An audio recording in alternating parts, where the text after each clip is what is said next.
बनाने का तरीका तो सब कोई बताता है, ये करो, ऐसा करो, वैसा करो, लेकिन घर बनाने में किन किन चीजों का ध्यान देना है और क्या गलती नहीं करना है, इसी चीज को ध्यान में रखते हुए और आप लोगों को डिमांड के अनुसार जो है हम एक नया वीडियो सीरीज शुरू कर रहे हैं, जिसमें घर बनाने में क्या गलती नहीं करना चाहिए।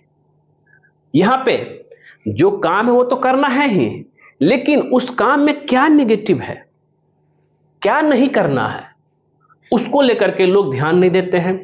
फिर जाकर के अचानक जो है जब काम हो जाता है, फिर पता चलता है ये चीज तो मेरा छूट गया, ये काम छूट गया, अब कैसे होगा। तो वो चीज पहले पता होना चाहिए।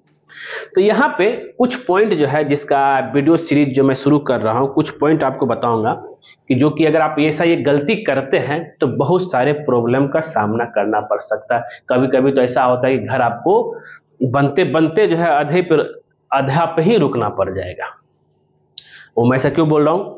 पहला है कि आपको क्या नहीं करना चाहिए कि एक चीज हमेशा ध्यान रखें, अगर आपका जमीन किसी नगर पालिका में है, नगर पालिका के अंदर है, तो घर बनाने से पहले आपको जो है वहां नगर पालिका से परमिशन लेना पड़ेगा, अप्रूवल लेना पड़ेगा।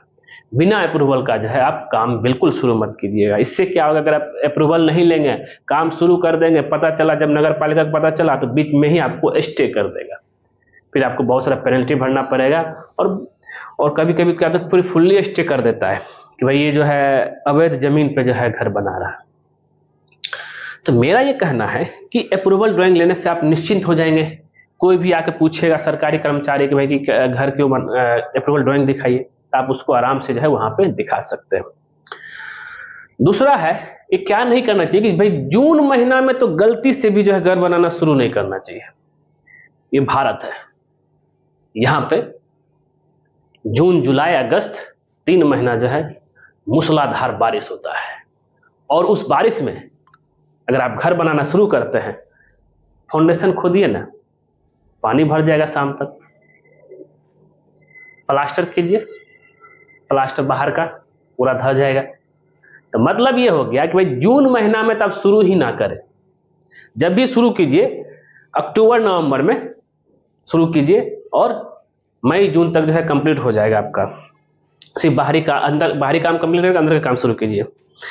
अब है, ये तो हो गया अप्रूवल ड्राइंग बना लिए, लेकिन क्या है कि वर्किंग ड्राइंग मतलब स्ट्रक्चर ड्राइंग भी आपको बनाना। ऐसा नहीं मतलब कि बस बन गया तो हो गया, आपको जो है स्ट्रक्चर ड्राइंग भी बनाना पड़ेगा। मतलब है कि भाई जिस नक्शा से आपको जो है, अगर स्ट्रक्चर ड्राइंग नहीं बनाते हैं तो आप जो है घर कैसे बनाइएगा बोलिए? आपको कैसे पता चलेगा कि इसमें प्लिंथ बीम में क्या सरिया दे, कॉलम में क्या सरिया दे? ये भी आपको ध्यान में रखना। तो स्ट्रक्चर ड्राइंग किसी एक अच्छे इंजीनियर से बनाइए, और जिसमें आपका जो है प्लान के साथ स्ट्रक्चर ड्राइंग रहेगा। और तीसरा क्या है कि भाई कोई ऐसे मतलब कि अनएक्सपीरियंस ठेकेदार को मत दे दे, जैसे कि आप यहाँ पे देख रहे हैं पूरा जो है जगल कर दिया है। यानी तो वही हम बोला जाए कि मतलब खुद से नहीं बनाइए। अगर आप खुद से बनाइएगा, कोई ऐसे मिस्त्री को आप काम दीजिएगा जो मिस्त्री को आता ही नहीं है, जिसको ड्राइंग भी पढ़ने नहीं आता है, तो क्या करेगा? कॉलम होना चाहिए जिस पोजीशन, उस पोजीशन से 6 इंची से 1 फीट बाहर कर देगा, चाहे अंदर कर देगा। फिर जब प्लिंथ बीम बांधने की बात आएगा, फिर उसमें जगल करेगा, फिर क्या बोलेगा? वह कुछ नहीं होता है, कुछ नहीं होगा। एक डायलॉग हम रिसेंट हम बिहार गए थे, तो वहां पे कुछ कंस्ट्रक्शन काम चल रहा था। मैंने कुछ पॉइंट आउट किया भाई कि हाँ ये सब दिक्कत है, ये सब जैसा ना करे, हनीकम आ गया है सर, कुछ नहीं होगा, कुछ नहीं होता है, सब ठीक हो जाएगा। तो ऐसे एग्जाम्पल, और यही सब चीज सुनना चाहते हैं हमारे घर के मालिक। अगर हम बोलेंगे हनीकम आ गया है, घर आपका कमजोर हो जाएगा, वो सब समझ